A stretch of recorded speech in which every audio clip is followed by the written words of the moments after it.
Coming up today on Locked On Texas Tech, we hit the coaching carousel, including a couple of Texas Tech names on the radar. Also, new portal entries to consider next on Locked On Texas Tech. You are Locked On Texas Tech, your daily podcast on the Texas Tech Red Raiders, part of the Locked On Podcast Network, your team every day. We're going to start this thing off right. Raider!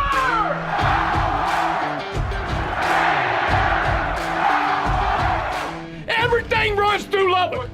Great to see you again on Locked On Texas Tech on the Locked On Podcast Network, your team every day. Always free and available on YouTube or anywhere you get podcasts. And today's episode brought to you by PrizePicks.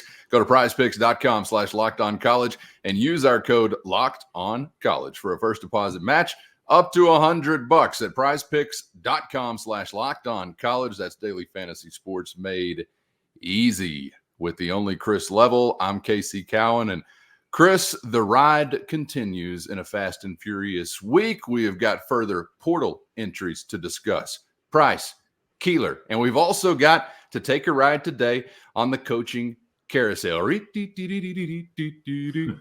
Those always freak me out, and this may freak me out a little bit depending upon the names we have to discuss, particularly when we get to some Texas Tech names that are on the radar. Coaches currently on your staff and, of course, have shown up on some candidate lists elsewhere we'll get to coming up in just a moment. But, Chris, we've already seen, big picture-wise, some fairly significant movement. I think anytime you got a head coach being bounced in your conference, that's significant movement. And that will be one of the jobs, I guess, we focus on down in Houston, Texas. But I know that there's always going to be an opportunity, if you are doing things well, to see your assistants advance. And it's like a juggling act because you want those things for them, obviously, and it means you are having a good year. You want your guys to be sought after, but at the same time, forget their livelihoods. For me as a Tech fan, I want continuity. I want what's best for my selfish rooting interest. But I was kind of curious as we left this season to see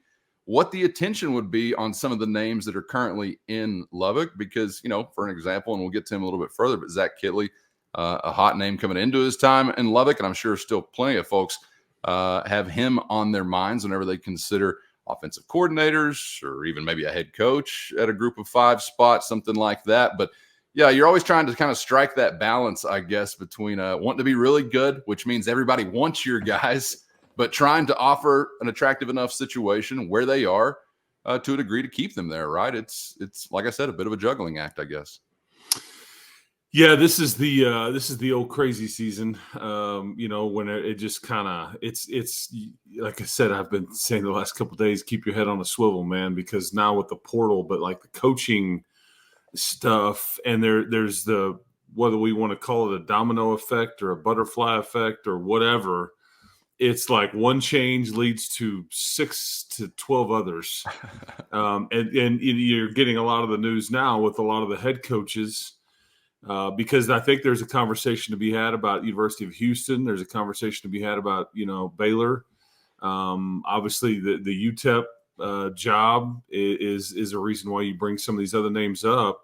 But with that, there's other things that come with it. It's not just, okay, well, Houston hires a guy or Baylor hires an offensive coordinator or UTEP hires the head coach, and then it stops. It's a lot of other things that start working their magic or just kind of follow that news. But, one, I think the Houston thing is an interesting job because – I know that you're going to mention Cliff Kingsbury, but that was not the name I was expecting at all. I mean, he's been there, and he's got ties there. I think he did well there in his roles, but he's sitting there in L.A., and I think he doesn't necessarily need the money. And I wouldn't have thought that they would do that because Dana was kind of the reboot. It's kind of in a way, it's kind of the same thing of what you just let go of. And with Cliff, I don't know, is he wanting to recruit like you need to? I mean, what would he surround himself with from a recruiting standpoint and all those things? So there's some questions there, but Sure. I don't know where you want to take this. You want me to go into the well, let's just stay right there. Okay. Let's stay right there because I'm very curious to hear, as most have probably seen reported, about Jeff Traylor, being Yes. interviewed by Houston. And then all of a sudden you see an odds-on favorite, literally, in Cliff Kingsbury to be that head coach. Now, I don't know how much to buy into that or if they're just trying to cook up some action from the suckers out there in the audience. But I was kind of shocked that wouldn't be almost a no-brainer to take the UTSA head coach and Jeff Traylor. But what do you feel like is maybe an obstacle or a hurdle there that doesn't make it a no-brainer? Well, I get, because I think Jeff Traylor, he in so many ways, he turned down Texas Tech. There was a fairly lengthy conversation, and at the time that you were trying to replace Matt Wells, if you will, back what's that been now, 2 years ago, I guess. And he just, whether the timing wasn't right or this just wasn't a job that he had his eye on, it just wasn't. It didn't work. And I think, by the way, next Oregon State head coach Matt Wells possibly. Well, no, they that was reported, and then they since have promoted from within. Oh, did they? And have named, I think, their current OC, who's an Oregon State grad.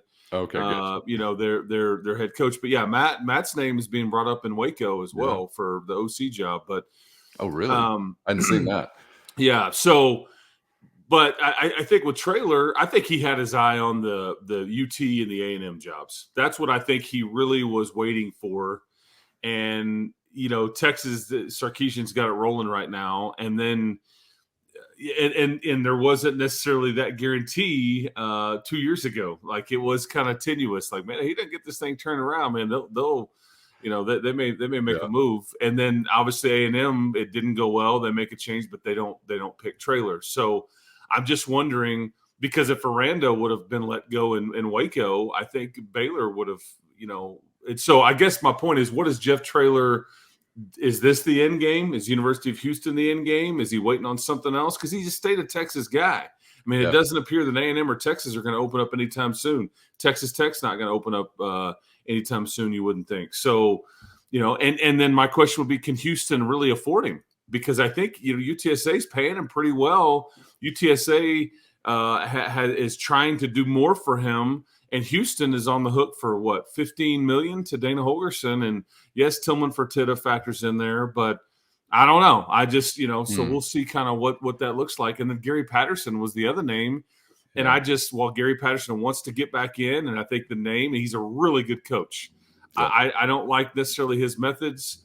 I respect what he did, but I wonder if this day and age of the game and the way that all that comes with it, with the portal and all that kind of stuff, and NIL, if it's passed him by, that's would be my question. I would say there with the University of Houston, but the right guy gets there, that job's a good one in my opinion. It's now a Power 5 job. They've got a new stadium. They're building new facilities. They're in close proximity to so many stud athletes, and if you can keep them, but most A&M, LSU, Texas, everybody kind of swoops in there and scoops them up. The Red Raiders have gotten their fair share. So they're the hometown team is about 5th or 6th pick on the list, if that, I guess, in some of those situations when you're talking about all those studs. As it relates to the guys here in the LBK, Chris, and them popping up on some other radars, you mentioned the UTEP connection. That's one we've seen. You've probably seen names like Zach Kitley, even Kenny Perry as well, running backs and special teams coach. Obviously, his group's had a great year this year. I'm wondering, on the heels of a 6-6 season for Texas Tech, where a lot of it kind of felt like a slog in the mud and you couldn't really get your wheels turning, do these names appear because, and these are two very different guys as far as resume and seasoning, and Kenny Perry and Zach Kitley, obviously, but do they appear because they've just got football credibility? Is it something from this season that they're like, all right, well, maybe this would be a guy now to strike while the iron's hot? And how seriously do you kind of take some of these mentions? Because I know there are more mentions than hires, obviously, when the dust will settle. So I'm not quite sure yet how much to invest in this, but those names are showing up. So what do you make of it? First, today's episode brought to you by PrizePicks. Testing your skills on PrizePicks this football season is the most exciting way to play daily fantasy sports, and the best way to spice up any game anytime. And congrats to all those with the skills to win up to 25 times their money through the football year. And now you can do the same during the hoops calendar as well. Just select 2 or more players, pick more or less on their projected stats, place your entry, and boom, you're ready to roll. And with the NFL playoffs and bowl season coming up, you can also pick combo projections across football and basketball. With easy gameplay, quick withdrawals, and a giant selection of players, projections, and stat categories, it's no surprise that PrizePicks is the #1 daily fantasy sports app. So get in on the fun and go to prizepicks.com/lockedoncollege and use our code LOCKEDONCollege for a first deposit match up to $100. Again, that's prizepicks.com/lockedoncollege and use the code LOCKEDONCollege for a first deposit match up to $100 at prizepicks.com/lockedoncollege. Daily fantasy sports made easy. So I'm not quite sure yet how much to invest in this, but those names are showing up. So what do you make of it? Yeah, because at face value, some fans will look at it and be like, why would anybody want the UTEP job? I mean, I had a conversation with Sonny Dykes back in Texas Tech was about to play in the Cotton Bowl in 2005, play in Alabama, and it was the build-up to that game. And Sonny Dykes went and interviewed with Rice. And I when I saw him after the interview had concluded, and it was a few days after that, I was like, man, so Rice really, like, would you take that job? And he looked at me dead in the eye, and he was like, he goes, man, there's 130 of these jobs. If somebody wants to talk to you about one of them, you talk to them. Like, that's what my dad taught me. And so while we may thumb our nose at, whatever, living in certain city, living in or some school in some conference that just doesn't, and again, it's changing, but guys aspire most to be head coaches. They want to be in charge and see if what they want to do will work and be able to put a staff together. I mean, that's kind of the end game for a lot of folks out there. And until you do it, that's your aspiration. And again, if somebody wants to talk to you about it, then you go visit with them. I think I've learned too that, like, depending on who reports it, as far as like candidates, some people it's a wish list. Some people it's very much vetted and it's being reported with a purpose. Right. And I think the UTEP candidacy list is because I believe you correct me if I'm wrong here, Cowan, but I believe that Brett Bloomquist from the El Paso Times reported this. Am I wrong? I think so. No, I think you're right. Okay, yeah. So he's a long-time plugged-in beat writer for covering the Miners. I think he's got a pretty good relationship with the administration, the athletic director, and all those things. I've dealt with him before. I've had him on radio shows before whenever Texas Tech was about to play UTEP. This is an AD that's going to kind of, I think he's replacing Dana Dimmel. And I think the pressure from UTEP is, and why they make a move is, look at what New Mexico State just did. Because I would have told you that New Mexico State was one of the worst jobs in the country.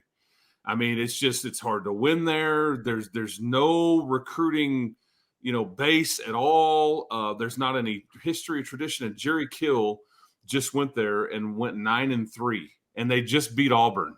Yep. I mean, it's insane. But this is what the portal has done. So we'll connect the dots with Kenny Perry and with Zach Kitley. Kenny Perry was a finalist for the North Texas job last year. And Eric Morris, another a Red Raider, ended up getting that. Kenny's got a lot of experience, a great resume. What he doesn't have working for him, according to some, is going to be his age. They don't want an older guy. They want the younger guy.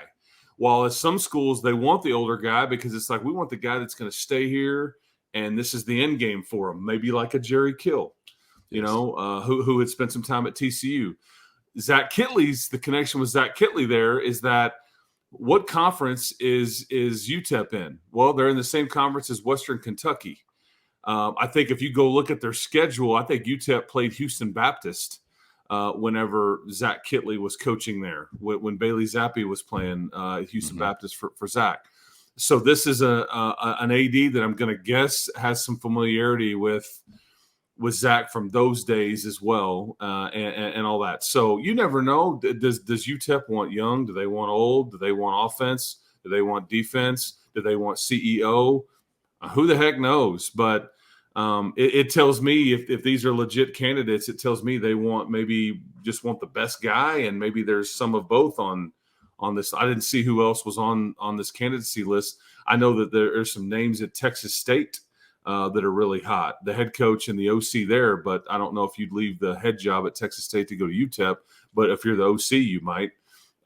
So because with the portal, you get one of these jobs, you can flip it quick, man. And it's not. You don't have to sit there and like hope that you can recruit the high school kids in El Paso and all that stuff. No, you can go get your roster flipped quick. Yeah, that's right. And I don't want to short Jerry Kill. They've won a 10th game. I don't know how they played 13, but anyway, 10-3. They played. Maybe they played Hawaii. They maybe played like an extra. Oh, that's right. Yeah, you get an extra when you go to Hawaii. I think that's something. There's some rule like that. Yeah. Shout out to Jerry Kill. Yeah, seriously, I'd that was sign an up amazing for that. job. Send me inject a double-digit win season right into my veins. Absolutely. You go on the road and beat Auburn a week before they lose. Yes. I think it was just a week before they lose in heartbreaking fashion to the Crimson Tide. By the way, as far as names reported, we left out one category. Jimmy Sexton could also be your agent, so your name could just be out there anyway to try and sweeten that pot. Well, before we move on to some personnel on the roster that has now entered the portal, we'll get to Myles Price and Matt Keeler coming up in just a moment here locally. Why is it that Kenny Perry, not a coordinator, but why is it that he gets so much heat? Is it just credibility in the state or in the game? Why do you think he winds up on these lists as a position coach? Yeah, because I think he spent so much time. He's done a lot as a high school coach. He spent a lot of time at TCU and at SMU. Spent some time at Kansas. I think he knows a lot of people. He's coached a lot of football at the high school and college levels. He's very well respected. I think that his right now his stock in some ways. Think about some of the individuals that he coached this year, whether it's his doing or not, that's how it works. Yep. Taj Brooks, Austin McNamara, Gino Garcia, Dre McCray, Myles Price. Your special, Duda Banks, the special teams for the most part were overwhelmingly positive, and we already know what the run game was for Texas Tech this year. And so, but he ultimately wants to be a head coach. Is he going to get that opportunity? I don't know, but I knew he was. What was funny about the North Texas job last year is I think Emmett Jones was kind of in the mix. Kenny Perry ultimately was a finalist. There was a time when I thought Kenny he's gonna leave. He's gonna be one and done here. But they went younger, and they went with Eric Morris, who incidentally will bring in the Mean Green into Lubbock, Texas, I believe, next year. I think you've got two former either player or assistant coaches bringing their teams into the non-conference next year in Abilene Christian and North Texas. But that's why I knew Kenny was like, because he's only got so much time left in the profession where you kind of can remain hot, and sure, he's just looking for an opportunity. But it's one of those jobs in the state of Texas. That's what makes sense for him, and that's what he would want. But we'll see what UTEP does. Gotcha. Okay, let's get to a couple of guys making roster moves. We've already mentioned the names Myles Price, Matt Keeler, a couple more entries into the transfer portal for Texas Tech. First, today's episode brought to you by LinkedIn Jobs. And if you've got a small business looking to hire new employees, you're hoping for the biggest pool of top-tier candidates possible. And that's exactly why you got to check out LinkedIn Jobs. LinkedIn has all the tools to help find the right professionals for your team faster and for free, all on one easy-to-use and secure platform. And LinkedIn isn't just another job board. They've got a far-reaching network of more than 1 billion professionals, and hiring the best becomes easy when you have that many qualified candidates. So easy that 86% of small businesses get a qualified candidate within only 24 hours. With all the hats you wear as a business owner, the time or resources to hire quality candidates can be hard to come by, but LinkedIn carries the load for you with the quick, easy, and intuitive process. So post your job for free at linkedin.com/lockedoncollege. That's linkedin.com/lockedoncollege to post your job for free today with LinkedIn Jobs. Terms and conditions apply. Okay, let's get to a couple of guys making roster moves. We've already mentioned the names Myles Price, Matt Keeler, a couple more entries into the transfer portal for Texas Tech. And Chris, I don't know where the surprise factor is for Myles Price. Obviously, Myles Price is the more known name, bigger impact guy to this point in his college career. And if I could, I'd like to give the audience what was your initial reaction to me, because I think this was the rub. And then I'll let you go from there. If you didn't see it yesterday at a short we threw up, Chris also mentioned this in the video on YouTube from last night, but you said the Micah Hudson effect is real. So is that where we start this Myles Price conversation, or what else do you think actually factored into his decision to hit the portal? So I like Myles Price a lot. He is a fun dude to be around. He's always smiling and bouncing around. I mean, he sang karaoke on the plane when we were stranded on the runway before the TCU game a year ago. He's just a big time personality, man. Yeah. I think, and he's been a good player for you. I think he's been productive and all those things. Now, as we look at, business decisions, the business decision is maybe Myles wants to go be featured more somewhere else. Maybe he wants to finish out his career where he gets targeted more, although he was targeted second most on the team this year. I think maybe he wants a different, scheme. I don't know. But if you're Texas Tech, you look at it and you say, we love Myles. However, if he wants to go be featured more or go play more or whatever it may be, probably can't really offer up much more than what we were doing. And in fact, it may regress from what role you had. And I also would look at it as in, he's a slot receiver. And the one knock on Myles is, and we've talked about this all year, there's not really an extra gear. He's not a burner. He's kind of quick, but I mean, Cowan, he averaged 9.5 yards a catch. There are 100+ players in the country that averaged over 15 yards a catch. This is why, I've repeated playmakers, and you just need yards after catch and some of these things. You need more out of these receivers than what you got in those categories: yards per catch, yards after catch. And Myles was, I looked it up, 43 catches on 62 targets, and he averaged 9.5 yards a catch. I looked it up to be sure, but there's over 100 players averaging 15 yards a catch. Myles also hasn't been the most durable, guy. Yeah. But this is a direct correlation, in my opinion, yes, to Dre McCray playing a little more slot, and I think he started to kind of break out a bit as they kind of figured out what Dre could do, but also because Myles was out for the last couple of weeks, and Dre kind of started to do a few more things. I think they liked the way that looked, but Micah Hudson, he's going to make a lot of people uncomfortable. He's going to make a lot of people uncomfortable, and he has an extra gear and all those things. And I'm not trying to say don't hand him the Heisman Trophy. He's not the next Michael Crabtree. I'm just saying he's a serious upgrade from what you have right now, from a playmaking ability, route running, all those things. And there'll be a transition phase for him for sure. But I mean, these guys are aware; they're not stupid. Sure. And so it's a business decision. Yeah. Same with Matt Keeler, man. Yeah, what'd you make of another offensive line addition? You mentioned this on yesterday's show that it may not be the biggest surprise. Then we see him make the announcement. I feel like outside the offensive line room, there's got to just be a huge help wanted sign. So I don't know. I'm kind of confused when you see some of these guys take their talents elsewhere, so to speak, because I'm almost thinking, geez, if you can't break through here, we've had mucho offensive line trouble.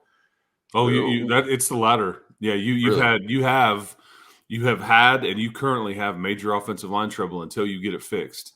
People can harp on play callers or quarterback play or scheme or whatever, but until you get those big boys fixed and get some sustained, stacked classes, it's going to be a bit of a grind. But it should tell you all you need to know, because you just summed it up. When Landon and Matt are kind of like, there's opportunities available, but we're really not in line for those.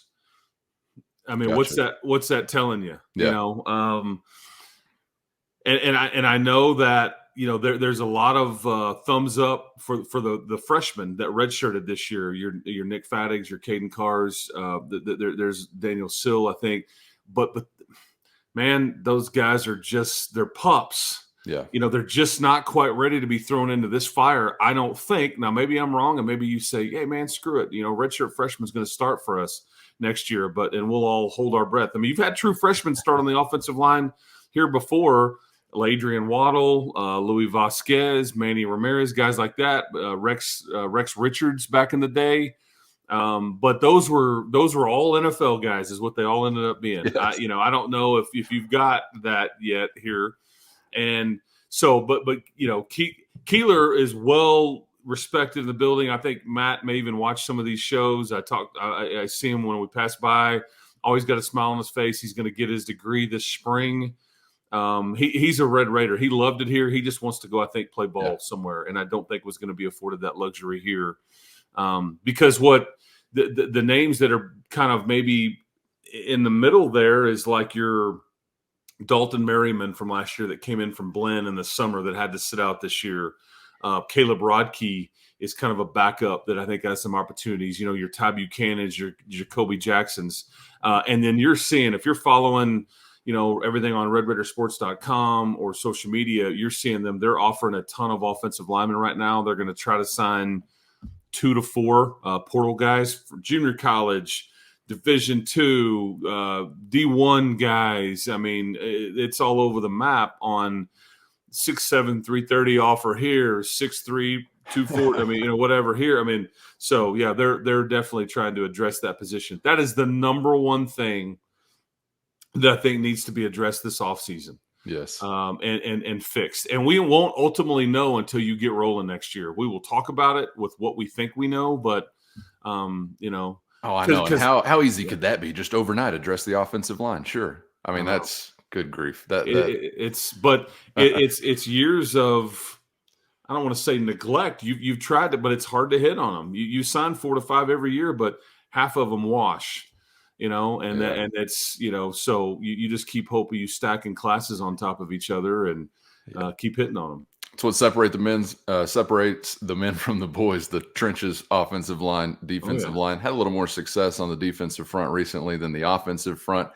And good grief, does Louis Vasquez, Rylan Reed not have some sons yet they can send out out our way? I stood next to Rylan Reed this past Friday night. Has he gotten any smaller? No, I'm like, dude. I mean, I know you're probably like, you know, and you're close to 40, but you could put a helmet on. Strap it on, yeah. Let's go. Right, that's right. He's in. Wasn't he 40 when he was here? He'd already had a Major League Baseball career or something. Yeah, he was like 26 when he got here. I think he left here when he was like 28. Yeah, great guy. Yeah, he played with Hamby, so he's invested there in the offensive line and. Obviously still has a great relationship with the current offensive line coach. Yeah, those guys know what it takes to be a good offensive line, and they know what it takes to be a good team. That's having a good offensive line. So hopefully we'll make some progress this offseason in that direction. All right, good stuff today, Chris. Appreciate the time and insight as always. And looking forward to tomorrow's conversation. We got a game day episode coming up as Grant McCaslin and the Red Raiders are in action from Hinkle Fieldhouse. So get set with us for Red Raiders and Butler Bulldogs on the other side, man. Looking forward to it. Thanks as always. Absolutely. Keep hope alive, everybody. And that head, keep it on a swivel. There's more portal entries coming, folks. I'm telling you. Shout out to Al Snow. Make sure you're subscribed on YouTube or anywhere you get podcasts. That's about as deep as my references can go. But there's a great Netflix show on what Al's up to these days right now. Check it out. Okay, for Chris, I'm Casey. Thanks for joining us, and we hope to see you back for the next round on Locked On Texas Tech.